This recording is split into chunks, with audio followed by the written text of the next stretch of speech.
আমার সৎ মায়ের কাছে আমায় রেখে বাবা ব্যবসার উদ্দেশ্য করে শহরে গেলেন। বাবা যখন বাড়িতে থাকতেন তখন আমার সৎ মায়ের আচরণ খুব ভালো ছিল। যখন বাবা ব্যবসার কাজে চলে গেলেন 1 মাসের জন্য, ঠিক তখন থেকেই আমার সৎ মায়ের আচরণ পাল্টে গেল। আমি যখন রাতে খাবার খেতাম, তারপর আমি আর কিছুই বলতে পারতাম না। আমি খাবার খাওয়ার সাথে সাথে আমি ঘুমিয়ে যেতাম।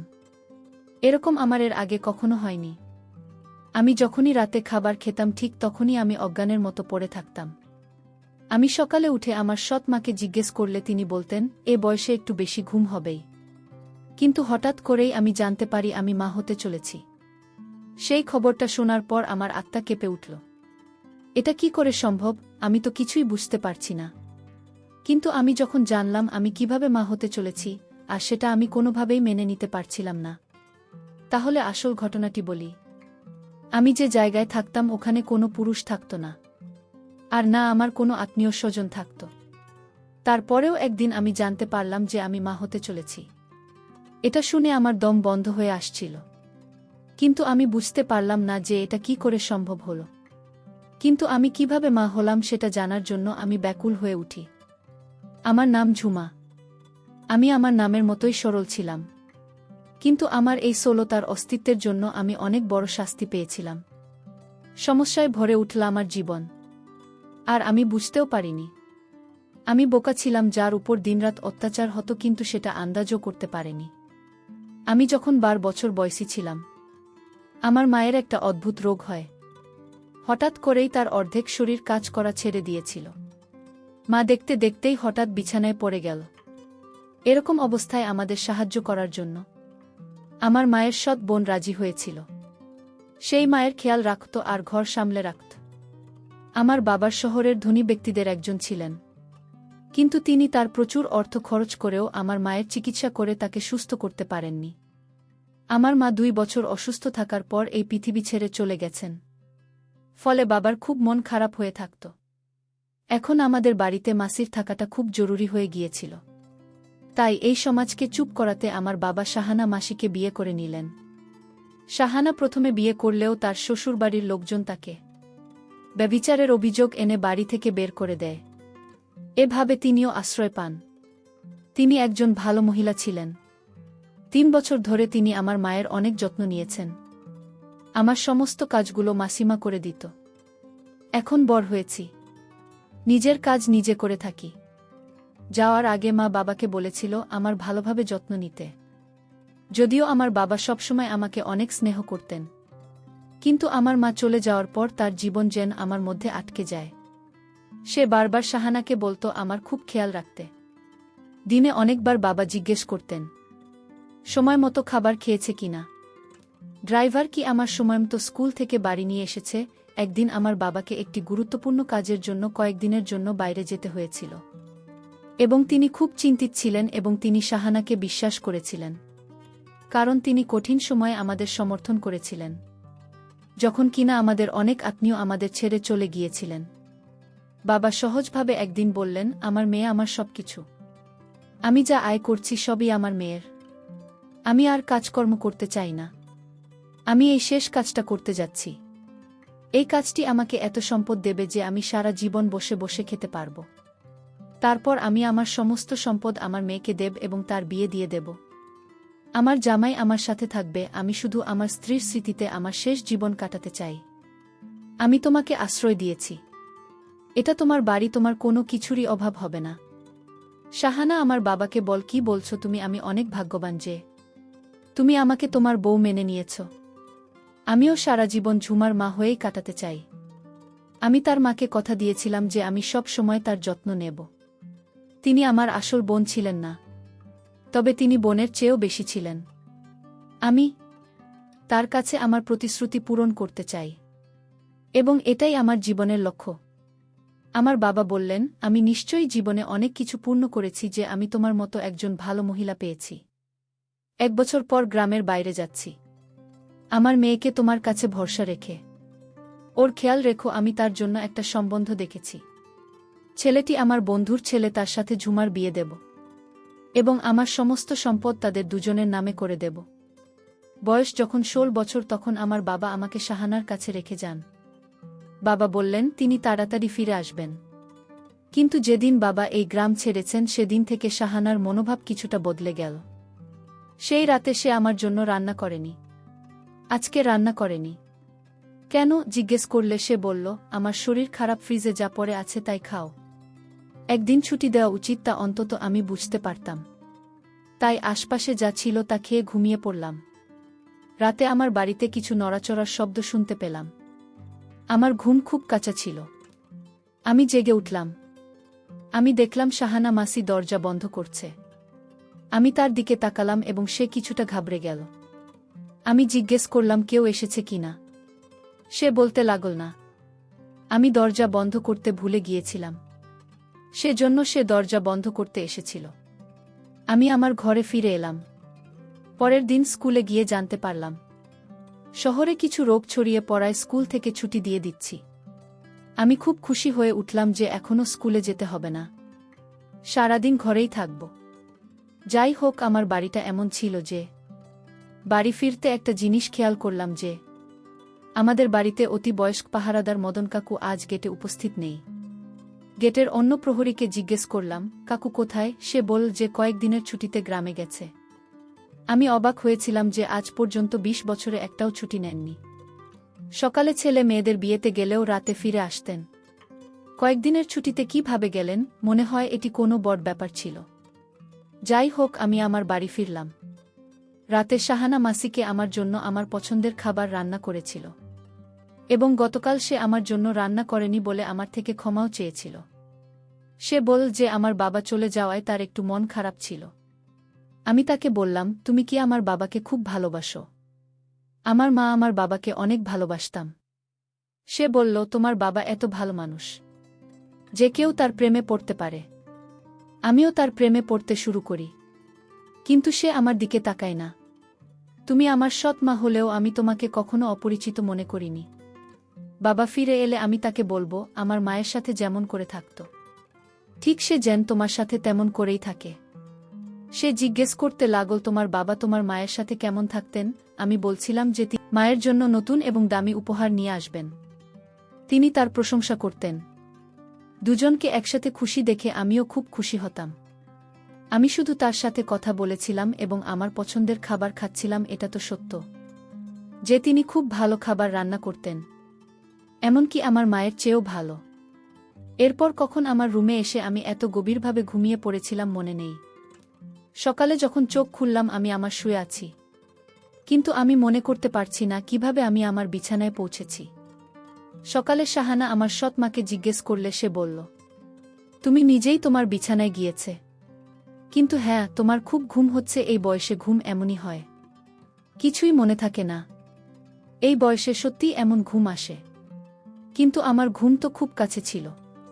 কিন্তু যাই হোক, তারপরে আমি সেদিকে খুব একটা মনোযোগ দেননি। কিন্তু এখন আমার বাড়িতে অদ্ভুত কিছু ঘটনা ঘটছিল। একদিন দেখলাম ড্রয়িং রুমে অনেক অনেক ভালো ভালো খাবার যাচ্ছিল। কে আছে জিজ্ঞেস করলে কাজের মেয়ে বলল, আপনিও এসেছে শাহানারা, আপনিও তো আমারও, আপনিও সমান। তাই আমিও ড্রয়িং রুমে গেলাম। আর সেখানে গিয়ে আমার সামনের দৃশ্য দেখে আমি অবাক হয়ে গেলাম। ওখানে কোনো অতিথি ছিল না, কিন্তু দুজন লোক বসেছিল যারা দেখতে বড়লোক, কিন্তু কিছুটা বিপজ্জনকও বটে। আমি ভিতরে প্রবেশ করার সাথে সাথে সে আমার দিকে তাকাতে লাগল। শাহানা আমাকে পরিচয় করিয়ে দিয়ে বলল, এ আমার স্বামীর মেয়ে। তাদের একজন বলল যে ও খুব সুন্দরী। তাদের বলা এই কথাটা আমার কাছে খুব অদ্ভুত লেগেছিল। তারপর আমি আমার রুমে ফিরে এলাম এবং পরে সে বলল যে তারা ছিল আমার ভাই। আমার সাথে প্রতিদিন একটি অদ্ভুত ঘটনা ঘটত। আমি যখন সকালে ঘুম থেকে উঠতাম তখন মনে হতো যে আমি খুব ক্লান্ত, এবং রাতে আমার ঘুম এমন হতো যে আমি অজ্ঞান হয়ে পড়তাম।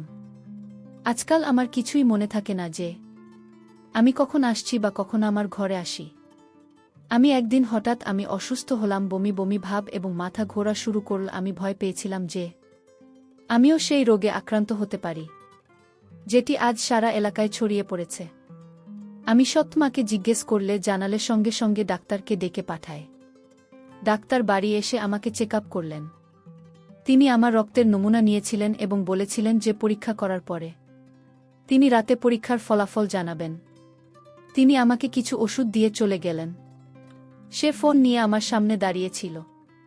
হঠাৎ কিছু অদ্ভুত কথা বলল। বলতে লাগল, না, এটা হতে পারে না। ডাক্তারবাবু, আপনার নিশ্চয়ই কিছু ভুল হয়েছে। এটা হতে পারে না। আমি চিন্তায় পড়ে গেলাম যে আমার রিপোর্টে কি মনে এসেছে। সে হঠাৎ ফোন কেটে দিল এবং আমার দিকে এমনভাবে এগিয়ে আসছে যেন আমাকে শোনানোর জন্য খুব খারাপ খবর আছে। আমারও মন খারাপ হয়ে গেল। আমি জিজ্ঞেস করলাম, ডাক্তার কি বলছেন? তারপর সে বলতে লাগল যে ডাক্তার কি বলছেন সেটা পরের কথা। আগে বল, তুমি এটা কিভাবে করতে পারলে? তুমি তোমার বাবার সম্মানের কথা চিন্তা করলে না? তুমি কিভাবে করতে পারলে এটা? এখন সে ফিরে এলে আমি কি জবাব দেব? আন্টি কিসের কথা বলছে? আমি কি করেছি কিছুই বুঝতে পারছি না। ডাক্তার তোমাকে কি বলেছে? আর তুমি আমার সাথে এভাবে কথা বলছো কেন? আমি তো কিছুই করিনি। ডাক্তার বলেছে তুমি মা হতে চলেছেন। তার এটুকু বলায় আমার মাথায় মনে হলো আকাশ ভেঙে পড়ল। আমি হতবাক ছিলাম। এটা কিভাবে হতে পারে? আমি জানতাম না আমার কি হয়েছে। আমি এমন কোনো পাপ করিনি। আমি চিৎকার করে কাঁদতে লাগলাম যে এটা মিথ্যা, ডাক্তারের কিছু ভুল হয়েছে। শাহানা বলেন, ডাক্তারের সঙ্গে হয়তো কিছু ভুল বোঝাবুঝি হয়েছে। সেই জন্য কালকে আমরা অন্য ডাক্তারের কাছে যাব। হঠাৎ তার মনোভাব বদলে গেল। পরের দিন আমাকে অন্য এক ডাক্তারের কাছে নিয়ে যাওয়া হলো। তিনিও বললেন, আমি মা হতে যাচ্ছি, কিন্তু আমি এমন কোনো ভুল করিনি। তাহলে আমার কি হলো? আমি পুরোপুরি বিচলিত হয়ে পড়লাম। দিন রাত কাটতে লাগলাম। আমরা ডাক্তারকে বলেছিলাম যে আপনি কি এর কোনো সমাধান করতে পারবেন? আমাকে ঘরে ফিরিয়ে নিয়ে এসে বলল, তোমার বাবা আমার ভরসায় তোমাকে দিয়ে দিয়েছিলেন। এখন আমি তাকে কি জবাব দেব? আর একটা ঝামেলা হলো, সে দিনই যখন বাবা ফোন করে বললেন, আমি তাড়াতাড়ি আমার কাজকর্ম শেষ করে নিয়েছি। তাই আমি এই সপ্তাহে ফিরছি। ডাক্তার মতে আমার দ্বিতীয় মা চলছিল এবং আমার বাবা আসার সময় এটি 3 মাস হবে। বাবা ফিরে আসলো আর আমরা দুজনেই খুব চিন্তিত হয়ে পড়লাম। এখন তাকে কিভাবে বলল? বাবা আমার সাথে দেখা করে খুব খুশি হলেন। তিনি আমাদের সাথে বসে খাবার খেলেন এবং শাহনামা সিরাতে তার সাথে কথা বলতে শুরু করল। আমি আমার রুমে বসে ভাবছিলাম এখন কি হবে। এমন সময় হঠাৎ আমার রুমে বাবার চিৎকারের শব্দ আসতে লাগল। আমি তো যেন গান হারিয়ে ফেলব। মনে হচ্ছিল বাবা আমার রুমে এসে কথা বলতে লাগলেন। জিজ্ঞেস করতে লাগলেন, এসব কি? এসব আমার ওই একই কথা। আমি কিছু করিনি। আমি কিছুই করিনি, কিন্তু আমার বাবাকে কথা শোনাতে ছিল। এই প্রথম বাবাকে আমার উপর এত রাগ আমি তো দেখলাম। তিনি প্রথমে তো রেগে গেলেন, এমনকি তিনি আমাকে চড়ও মারেন। আমি তোমার জীবন নিয়ে আর চিন্তা করি না। যা ঘটে ঘটুক, এখন আমরা এই সন্তান থেকে মুক্তি পাব। যেখানে আমি বস, এখানে তোমার বিয়ে হবে। বাবা আমার কথা শোনেননি। আমাকে কিছু বোঝানোর কোনো সুযোগও দেননি। তুমি দেখতে নিষ্পাপ, কিন্তু বাস্তবে এতটা বাজে। আজ তোমার মা ও নিশ্চয়ই কষ্ট পাচ্ছেন যে এমন মায়ের মেয়ে কেমন হয়েছে কথাটা শুনে। আমি ভেতরে ভেতরে মরে গেলাম। ভাবতে লাগলাম, এখন মরে গেলেই ভালো। এই মেয়েটার জন্য আমি কি ভেবেছিলাম। 1 পয়সাও কে দেব না, বিয়ে করে বাড়ি ছেড়ে চলে যাক। ওর মুখ দেখতে চাই না। মা বাবাকে বলতে লাগল, সব ঠিক হয়ে যাবে। আপনি রাগ করবেন না। আমরা হাসপাতালে যাচ্ছিলাম, পথে আমাদের গাড়ি খারাপ হয়ে যায়। আমার বাবা বলছিলেন যে তিনি ডাক্তারের সাথে অ্যাপয়েন্টমেন্ট নিয়েছেন এবং সময়মতো পৌঁছাতে হবে। তিনি বললেন, তুমি ওকে রিকশায় করে নিয়ে যাও। আমি গাড়ির একটা রুম ছেড়ে তারপরে আসব। আমি এ হাসপাতালের দিকে গেলাম। এখন যখন হাসপাতালের সামনে পৌঁছলাম, শাহানা সেখান থেকে হঠাৎ করে কোথায় উধাও হয়ে গেল। জানি না, হয়তো সে ভিতরে চলে গেছে। হঠাৎ কে যেন আমার মুখ বন্ধ করে দিন। এরপরে আমি অজ্ঞান হয়ে যাই। আমি যখন চোখ খুললাম তখন একটা ঘরে একটা চেয়ারে হাত বাঁধা অবস্থায় আমি বসেছিলাম। আমার সামনে একজন লোক দাঁড়িয়ে ছিল যার বয়স 25 বছর হবে। তার হাতে মোবাইল ছিল। তিনি ফোনে সে একজনকে বলেছিলেন যে আপনি যদি আপনার মেয়ের নিরাপত্তা চান তবে অমুক জায়গায় 5 লাখ আসুন। সে হয়তো আমার বাবাকে ডাকছিল। আমার বাবার শহরের একজন বিখ্যাত ধনী ব্যবসায়ীর মেয়ে। তাই লোকেরা জানে যে তারা তার বিনিময়ে অনেক কিছু পাবেন। বাবার সাথে কথা বলে সে আমার সামনে গিয়ে বসে তাকে খুব খুশি খুশি দেখাচ্ছিল, যেন ভাবছে সে অনেক টাকা পাবে। আমি তাকে বললাম, প্লিজ আমাকে যেতে দাও। সে বলল, আমি তোমাকে ছেড়ে দেব, শুধু মুখ বন্ধ রাখো এবং তোমার বাবা টাকা না আনা পর্যন্ত চুপচাপ বসে থাকো। আমার বাবা টাকা নিয়ে হাজির হলেন। তারপর দেখতে পেলেন আমার মা লোকটি পিছনে দাঁড়িয়ে আছে। বাবা বললেন, তুমি এখানে কেন? মা বলল, তোমার মেয়েকে যে বন্দি করেছে সে আমার বড় ভাই। আমি চাই তোমার মেয়ের সাথে আমার ভাইয়ের বিয়ে হোক, আর সমস্ত টাকা পয়সা সম্পত্তি আমার ভাইয়ের নামে হোক। আমার মায়ের আসল চেহারাটা আজ পরিষ্কার হয়ে গেল। আমার মা আরও বললেন, তোমার মেয়ে যে মা হতে চলেছে সেটা আমার ভাইয়ের। আমি তোমার মেয়েকে রাতে এমন কিছু খাওয়াতাম সাথে সাথে ঘুমিয়ে যেত, তার কোনো হুঁশ থাকত না। আর এই মুহূর্তে আমার ভাইকে তোমার মেয়ের রুমে পাঠাতাম। আর রুমে গিয়ে কি করেছিল সেটা তো তুমি বুঝতে পারছ। আমি আর বলতে পারছি না। এই কথা আমার বাবা শোনার পর আমার বাবা হতাশ হয়ে গেলেন। আর বাবা 5 লাখ টাকা দিয়ে আমাকে তাদের কাছ থেকে নিলেন। বাবা পরদিন থানায় গিয়ে মামলা করে দিল। আর এর কিছুদিন পর আমার সৎ মা এবং তার ভাইকে জেলে নিয়ে গেল। তাদের কঠিন শাস্তি হল। পরিশেষে একটি কথা তোমাদের, আসলে সৎমা কখনো আপন হয় না, সৎমা সতী থাকে। আজকের গল্পটি কেমন লাগলো তা অবশ্যই কমেন্ট করে জানাতে ভুলবেন না।